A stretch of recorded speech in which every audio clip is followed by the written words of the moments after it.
And at this time, I would like to introduce General Bruce Litchfield, who is the commander of the Oklahoma City Air Logistics Center at Tinker Air Force Base. He is responsible for the 76th Maintenance Wing, 72nd Air Base Wing, and Aerospace Sustainment Directorate. He entered the Air Force in 1981, and his career spans diverse logistics and acquisition assignments supporting weapon systems at Wing, Major Command, Air Staff, and the Joint Staff levels. Prior to his current assignment, he was a Special Assistant to the Commander of the Air Force Materiel Center at Tinker. Please join me in welcoming Major General Bruce A. Litchfield.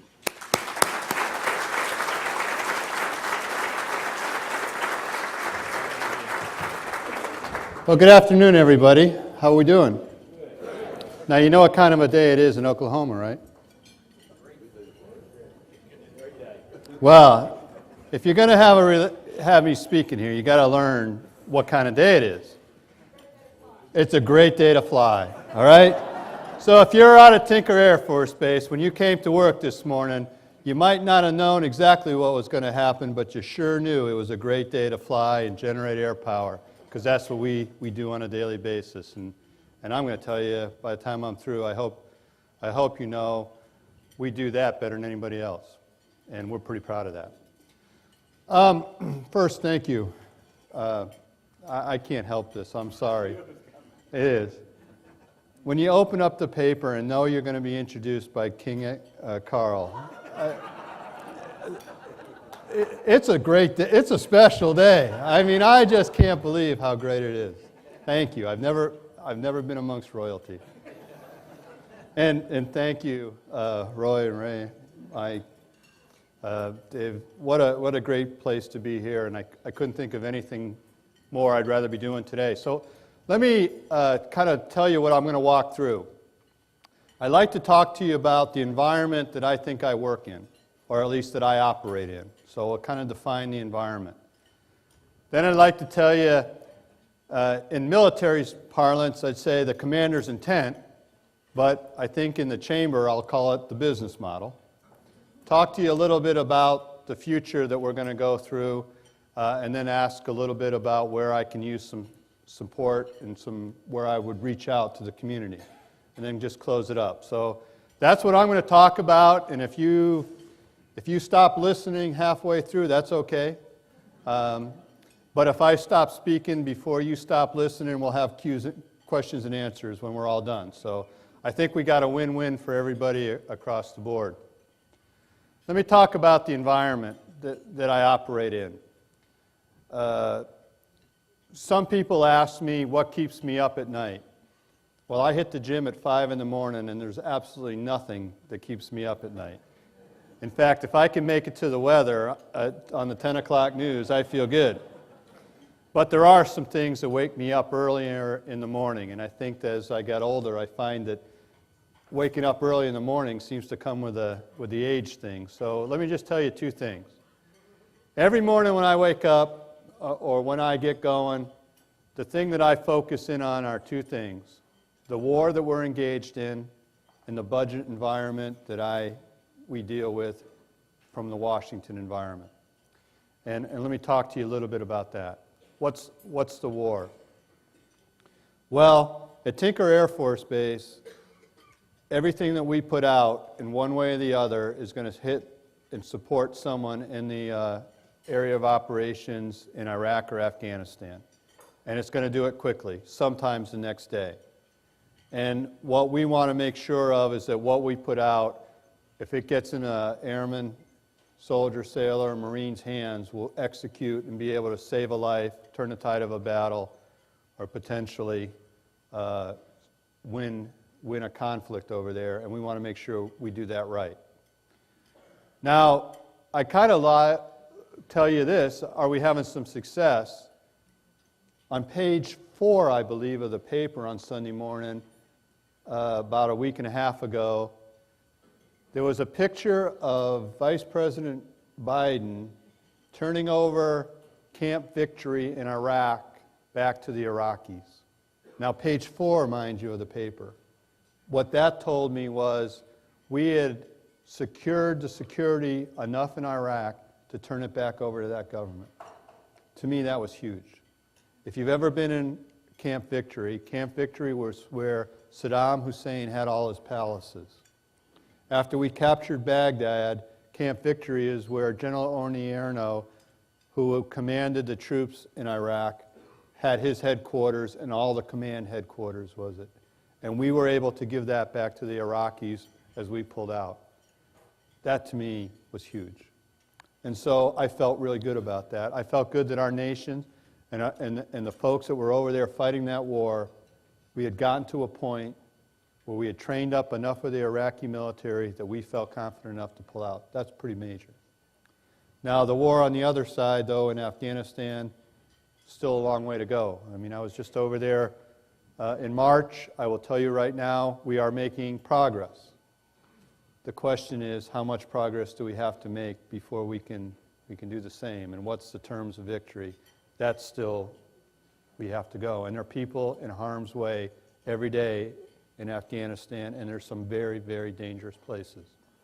And let me just tell you how much that impacts us. The other night, I happened to be at a spouses club meeting.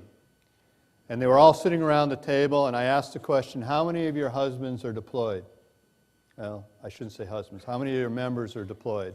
Because there were some males there. And about a third of them raised their hand. And I asked then the next question, how many of you members have just gotten back within the last month? And about half of them raised their hand. So this is, at Tinker, those folks that are in harm's way over there today. And by the way, if you think about those folks that are deployed, they're not going to be back for the holiday season. So it's very real to me, and it's very real to what's going on.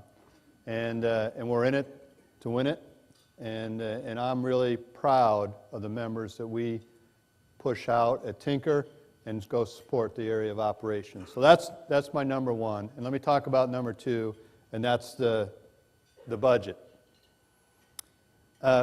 Pretty ironic that in Oklahoma City, when I get up and I read the paper, and by the way, attend events such as the Round Table Dinner or even the Chamber Luncheon last week, great excitement in Oklahoma because of the economy. Clearly, you see a bright future. Clearly, you're putting money back into the Treasury for the rainy day funds, something that's unheard of most other cities. You ought to be very proud of that. I know I'm very proud of the leadership of this community and what vision they brought to it. But on a national level, much different story. We have just completed what I would consider a series of rounds. We're probably in round 2 of meeting the budget reductions. And it's probably the most significant budget reductions that we've seen, and I'm thinking 20 or 30 years. We're probably going down to a level that most of us in this room can't remember in their memory, recent memory, as to where the defense budget's going to go. And it's driven by the national debt. And it's clear that we have to do our part. And to some degree, victory in Iraq helps make that decision on what you need to draw down. But it also impacts us. And I think that what you've seen in the recent announcements on the Air Force and how we're reorganizing the Air Force and how we're restructuring the Air Force has changed the shape and dynamics of what's going to happen in the near future. In some degrees, I think that's where the new center construct is going to come in, where Tinker Air Force Base is going to be the sustainment center for our Air Force. I think in business you'd call that a restructuring, and the Air Force will call it a reorganization to wean out any kind of overhead and to glean any kind of efficiency that we can get, and that's where we're in there. That's really what round 1 and round 2 is all about. I will tell you, we are all waiting to see what's going to happen as a result of the failure of the super committee in the sequestration. We really don't know what the impact of that's going to be, and we're going to have to see how that unfolds over in Congress, and we're just going to have to adapt to it and respond to it accordingly. So more to come. I will tell you that's what we're working through. So that's my environment. And now I guess the question would be is how do we adapt to it? What's the leadership model? What's the business model? What's the commander's intent at Tinker? And I think when I explain it to you, it'll be fairly straightforward for you. Nothing cosmic. The focus that we're bringing to Tinker is to become the most efficient and effective sustainment organization that there is, not only in the Air Force, not only in the Department of Defense, but anywhere. And it's really kind of simple. The way I look at it is Tinker, as an air logistics center, along with its sister organizations at Robins Air Force Base in Georgia and Hill Air Force Base in Utah, I believe are strategic assets. They're strategic in that when you're on the flight line and you're generating sorties to go to a tactical mission, you've got an aircraft and it's got a mission. When I talk about the Air Logistics Centers as strategic assets, we generate all types of aircraft. We don't necessarily know how they're going to be used, but they're going to be employed in our forces somewhere. And we can do more, I believe, to cushion the blow to the budget reductions, to gain capability output by becoming more effective and efficient across the board. So the better we come at our job, the more capability our Air Force will have for the same or less cost. It's a pretty easy business model, right? Put the same capability out for less cost, and you become not only relevant, but you come in demand. So you might ask, how are we doing about that? How you working through it? Let me give you a few examples. 3 years ago on the KC-135, and I got to tell you the KC-135 is really the venerable fleet that's been at Tinker now for 50 years, kind of the cornerstone. It's the biggest program depot maintenance line in our United States Air Force. So it did 46 tankers a year, and it took us 226 days to get those tankers through. Last year, we did 64 of them, and we were able to get them through in less than 160 days on an average. This year, we're going up to 64 again, potentially a few more, and right now, almost every aircraft that's going out the door is 130 days. Now, you don't have to be a rocket scientist to figure out what happens when you can improve velocity 50%. It's good. Our warfighters like it, our budgets masters like it, and to be honest with you, our folks like it because they're not working harder. We're actually solving things that cause them to take longer in the long run. There's other examples. I was talking to, I know Boeing was mentioned earlier. I was talking to the Boeing rep, Paul, earlier. We just did a modification on the AWACS. I think the picture was up here earlier of the 552nd aircraft, the AWACS that fly around here that you see typically. We took on a modification that people said you can't do in an air logistics center. Well, we did it, and we delivered the aircraft 30 days early. Now, so it's the biggest modification that aircraft has ever had. We weren't supposed to be able to do it, and we did it 30 days early, and it's actually on its way back to us today, I believe, from Boeing after going through trials up in Seattle. That's the kind of work that we can do under the business model of effective and efficiency. And there's other examples that we can talk about. Engine production. We are the sustainment center. The center of excellence is engines. And you may or may not know that. That's really what makes Tinker the largest air logistics center in our Air Force is because of the engine workload. Engines are expensive. And so by virtue of the fact that we do 300 or 400 of those a year, times $3 or $4 million certainly becomes real cash. And there's other parts of the engines that work. But we've increased the manufacture or the remanufacture of parts. We've increased the throughput 4 times in the last year and a half. So we're doing 4 times more parts through the Air Logistics Center today than we did a year and a half ago. and we're doing it in half the time. It used to take about 50 days to get them through. We're somewhere around 22 or 23 days on average to get a part through. That's the kind of business model that we're working through. And it's not, and the other part of that, for example, on the KC-135, is we're remanufacturing flight controls on the aircraft. So the aircraft is 50 years old, the flight controls have never been changed out. We're building them from scratch new, and now we're about a third faster today than we were 2 years ago in those manufacturing processes. So that's the business model that we're under. Now why that business model? Let me a little bit transition to the future. Now first, Randy, you said it, and I don't think I could talk about the future of Tinker without saying this. The cornerstone of the future of Tinker is the work that you all did to bring on Building 9001, the GM plant. I want to use the GM logo because I no longer, 9001, I kind of want the community to adopt as in a euphemism, but in this forum, we'll still use it. That building has been miraculous for it, and I would invite you all, if you haven't been out to that building lately, I'd love to take you during the work shift, because when you walk into that building, the noise is deafening, and that's the sound of freedom. Okay?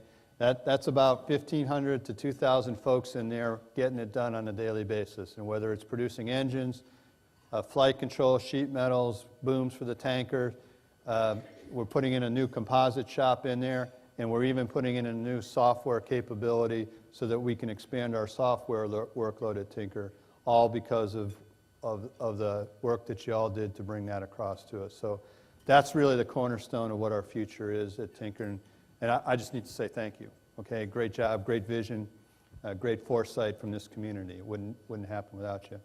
But we have other things that we want to take on board. So, for example, I've said the KC-135 tanker has been here for 50 years. Some of you may have read in the paper, we are in the acquisition of a new tanker called the KC-46. The KC-46 is the 767 derivative that Boeing builds. We want to bring that into Tinker. It's designated to come here, but now we have to set up the capability, and we're working through the process to get that. I would tell you, and my belief is that as the KC-135 has been the bedrock of Tinker for 50 years, the KC-46 is the bedrock for the next 50 years. That's an important workload that we're working to get in, and that really is the future, I would say, is a kind of the flagship system. The other one is, I told you, engines are really what make Tinker special, what makes us big. We're also working to get the Joint Strike Fighter engine here called the F-135.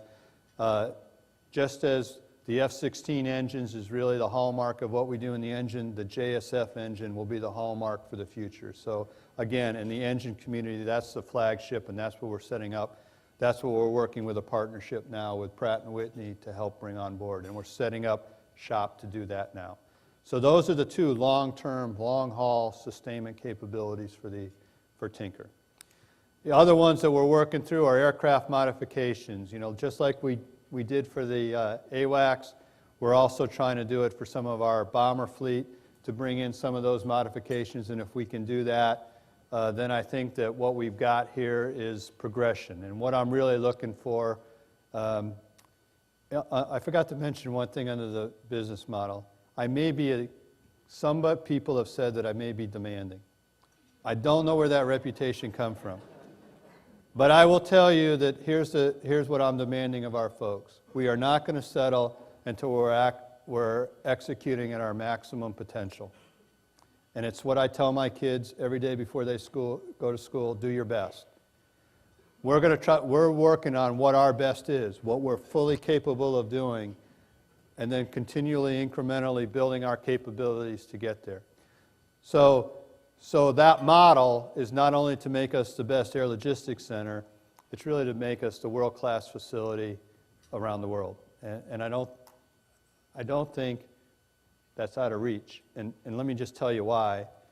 2 weeks ago, I happened to be down in Dallas-Fort Worth with about 35 folks from Tinker, and we picked up the trophy, and literally picked it up. It's 125 pounds, signifying us to have the best depot maintenance operation in the Department of Defense. So I'm thank you. Literally, my contribution was picking up the trophy. You know, but what I want to tell you is, if you figure our Department of Defense is clearly the best in the world, you know, our national capabilities, our military capabilities, our Air Force capabilities are unsurpassed anywhere. We're the best in the department. I think the future is unlimited to how good we can get. And we're not going to set our sights low.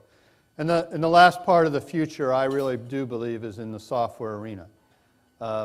If you look at the future of software, when I came in the Air Force, and I got to fix my bio, 1981 sounds so long ago. But when I came in the Air Force, about 20% of our systems were controlled by software. Today, it's about 85 and growing of the amount of systems that we operate controlled by software. So that's the future of growth.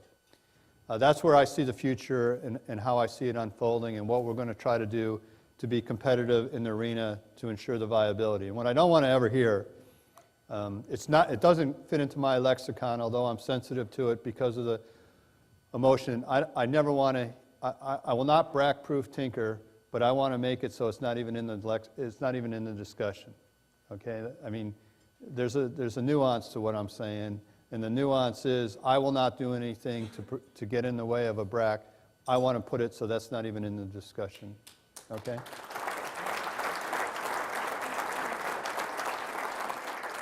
And our secretary has said the same thing. In fact, he's come online. Secretary Donnelly has said the 3 ALCs are required to meet the mission requirements of the Air Force. So I don't think I'm saying anything out of school with what he would say. I just want to make sure that we're as good as we get.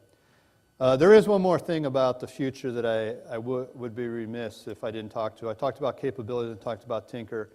I also have another hat that I wear every day. And I'm finding out that this hat's a lot bigger than I expected. And that's to set up this thing called the Sustainment Center that was announced. That's the new command that's coming here. Under the Sustainment Center, what we are going to do is centralize under one commander, Robbins Air Logistics Center, Hill Air Logistics Center, Ogden Air Logistics Center, the supply chain, and Tinker are all going to be under the 3-star command. The power of that, it'll be hard for me to describe to you just the power of that in the United, but getting those efficiencies across all 3 centers, rather than 3 centers competing, 3 centers trying to become all world class, bringing in capability, I think is going to be pretty exciting for the future, and that's the job that we're trying to bring in, and that's turning out to be quite an endeavor, but fun. You know, anytime you're doing something new and exciting, that's always a good thing to do. So, capability, new programs, and then a new command setting up at Tinker. That's enough for one day's worth of work. Now let me talk about a little bit about where I could use some help, and I'm going to talk pretty much in my Tinker hat as the center commander today. The first, and I'm glad that Mike and Dave are here, the first is energy, that we're working as a team to try to figure out how to get Tinker off the energy map. What do I mean by that? Tinker is the #1 consumer of energy for any single source in our United States Air Force, any base. That, you go, if you're in Oklahoma, I know you're going, yeah. But if you're in the Air Force, that is not a good reputation to have, okay? The truth be known, if I look at, I may have this a little bit oversimplified, so if I do, you can correct me later. But if the truth be known, one of the things that will make Oklahoma energy boon even greater is if the price goes up. Well, let me tell you, if you're the #1 energy consumer in the Air Force and the price goes up, you are a target, okay? So we got to figure out together how to become the model for energy use and efficiency and independence. And we've got some great plans to work together to bring in the industry to make that happen, you know, to do it. It will be the focus of our ComStar program this year. So we're looking for folks with insight into the energy arena to become part of the Tinker environment for a year, learn about us, and then help us figure out how we can get off the radar scope as the #1 energy consumer. This is pretty important to us. The second one is education, and I'll be pretty blunt with you. The future for us is going to be FAA certifications and mechanic skill sets that are pretty high level, and we're going to have to work to make sure that we have the workforce to hire. The other is, I mentioned, the growth area is software. Well, you got to find software engineers to produce software. We need 70 of them this year to hire. We have to go to Texas, we have to go to Kansas, we have to go beat the bushes very hard to hire 70 engineers. The other two ALCs have about 1,000 to 1,100 software engineers. We have about 500. So just to grow to be comparable with our sister organizations, I need to double, bring on 500. If I'm having trouble getting 70, getting another 500 is going to be tough. And by the way, when we bring in the big industries like Boeing coming in and bringing in their engineering requirements, that's just going to grow. So I think that this is something that we're going to work together. I know we're working with our industry partners to figure out the technical capabilities that our colleges and universities have in the area and maybe how to influence that. And I'm not so sure that just stops at colleges and universities. It probably has to flow down into the high schools and the feeder schools to get the people to start thinking that. And here's what I tell folks, is that when a graduate of OU or OSU or any of the other colleges graduate, I want them to at least think of Tinker as a place to come work. Now, I know we're not going to get 100%, and I wouldn't expect to get 100%, but at least it ought to be comfortable for them to come in and think about doing that. So those are really two of the areas that I really want to do. And then there's a third area. And I'm going to introduce it here, but I'm not going to be able to give you specifics because we're still working through it. One of the areas hard hit by the budget has been our community services for our airmen. For example, ability to have libraries on base may or may not be in the future. We are cutting our education programs and our staff way back. May or may not have outdoor recreation capability for our airmen, things like that. Even to the point of we have a latte lounge for airmen that are under drinking age so that they have a place to come and kind of a lounge area. We've had to eliminate the people there. We've had a great partnership with the community, and I don't want to say anything but great things about it. But I will tell you, I think what we're going to have to do in the future is go from a community partner to extension of the Air Force family. And I know that within this community, that will be a natural evolution. But I think what you're going to find is that in the future, what we've been taking great pride in being able to provide for our airmen and their families, we're going to be reliant more on the community and their support for it. And I've already had some great offers, and I'm probably going to, in the next few months, as we learn more and more about what's going to go away, come back to you with more specifics. And I know you'll be supportive of that, and there's no doubt in my mind. But I just wanted to let you know. All right, so that's kind of the outreach. So the last thing I just want to close with is this. I was announced to be two-star about 18 months ago, and probably the day after, you get the announcement and you get all happy, you get the second call that says you're going to leave and you're going to go. So I've had 3 assignments in the last 18 months, including orders to go. Each time when I got the call, I said, I'll go wherever you ask me to go, but if you want to leave me here, that's okay too. And there's a reason for that. I'm very proud of the mission that we have at Tinker. I'm very proud of the people that work there and what they do, and I'm also very grateful for the community that surrounds us. And so this is a wonderful place to command. And I want you to know that I'm really happy to be here. I'm really happy to have been allowed to stay from my maintenance opportunity as the maintenance wing now to the center commander.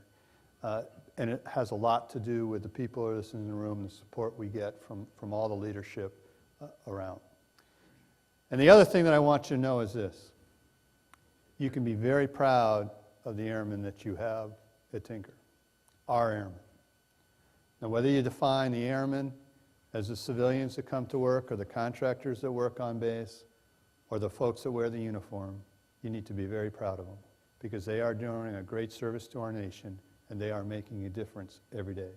So I just want to tell you, it's a great place to be. And guess what? Today is at Tinker a great day to fly. All right.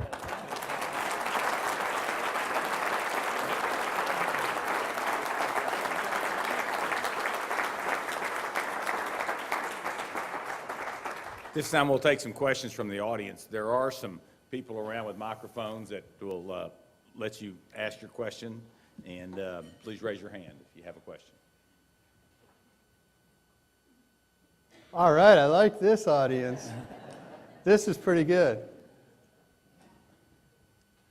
think I probably talked loud. The gentleman talked earlier, and he said he changed the perspective that Washington had of Tinker. You said that Oklahoma City had the right perspective, but you didn't know about Washington. Oh.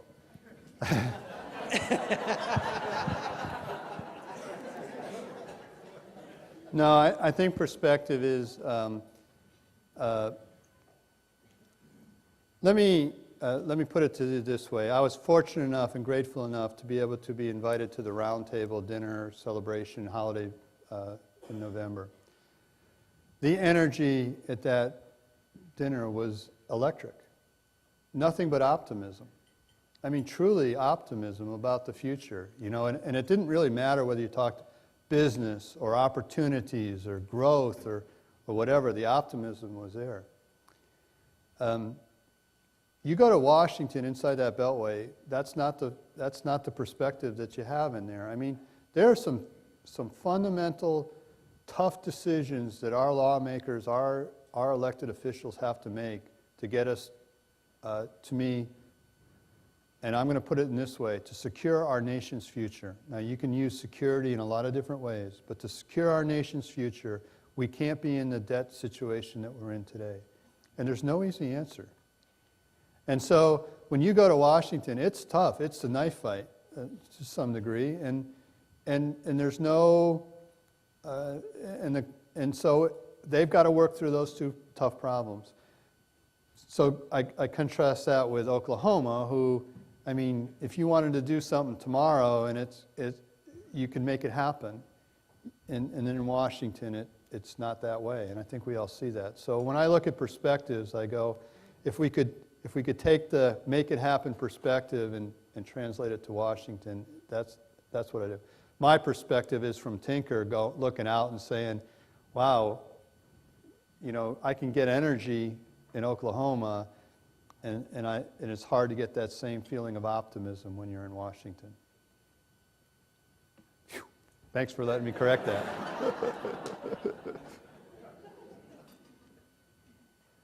Great.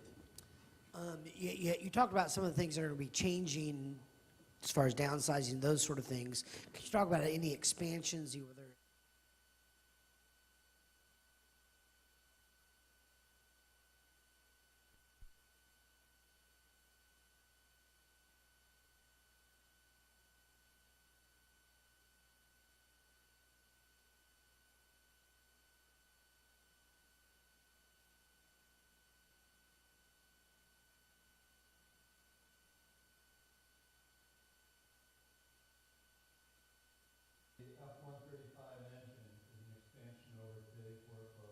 We're bringing on the C-17 engine, so that's expanding over today's workload.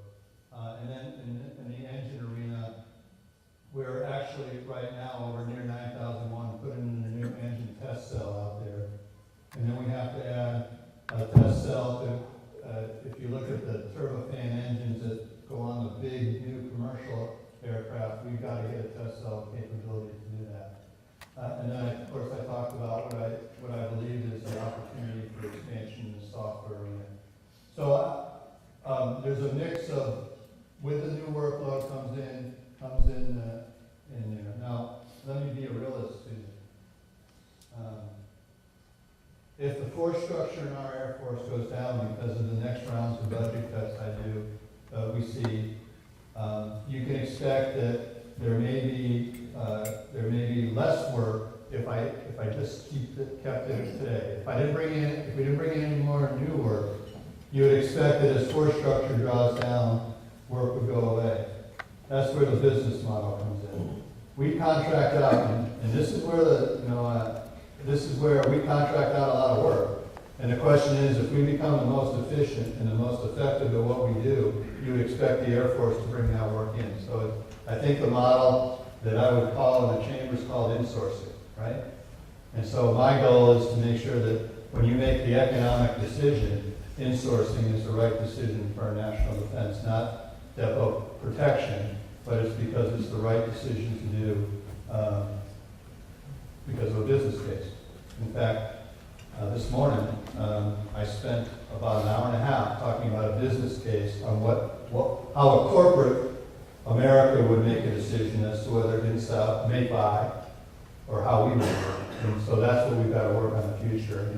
And I want to make it so it's not even a tough decision. So does that answer your question? Good enough. General Litchfield, I'd like to ask you a question. Now, I'm going to be nice. No, explain the relationship with some of the other armed forces units that are out at Tinker, like the Navy and so forth. Would you explain how that fits? Okay, on base, we have what our associate units are. There's the big ones. The Navy TACAMO, which flies the E6, and that really is, if they get called into action, things are really bad in our country. They're mostly associated with a nuclear mission. That's kind of why Oklahoma's a good place for them in the middle of the country. The relationship is we work with them, their commander, Pedersen, and their next commander, Captain Baker. We service them. So when their soldiers need dorms, we put them up in our dorms. When their soldiers need medical treatment, we take care of them at the hospital. And their commander plays golf on our golf course, and I take his money. It's a good relationship. The other relationships we have, the AWACS wing, the 552, that's under Colonel John Roush. The AWACS, there's only 33 of those assets in our Air Force. 28 of them typically reside at Tinker at any one time. Those are the eyes in the sky. They're very high demand, and it doesn't matter whether you're talking about drug interdiction down in South America, operations over Libya, or over Iraq and Afghanistan. They're ensuring that air superiority we maintain, and they can vector, and they can bring in the forces we need. Very tight relationship. In fact, in the 552's case, they deploy on a regular basis, and they come through the Air Logistics Center. You heard about the 72nd Air Base Wing. They come through the Air Base Wing to get their bags, to get their medical treatment, to go out the door. I would call it a very symbiotic relationship on base, and we all get along very well. We also have smaller organizations that you might have heard of, 3rd Hurst Communication Squadron, we have cyber, we have this that keeps our computers going. We are, in some respects, a very integrated community made up of very distinct different districts and communities, and we all seem to work out very well. The difficulty we have right now is as we draw down, some of the capabilities that they're used to having, we can no longer provide. And so that's what we have to work out to make sure we don't cripple their mission as we do some of the budget reductions that we make, of course, our sustainability. Other questions? Thank you. I know y'all have work to do and to get back, but again, let me tell you, it's great to be at Tinker Air Force Base with this community surrounding it, and you need to be proud of the airmen that you have at Tinker because they're doing great things for our nation every day. So thank you very much. Thank you.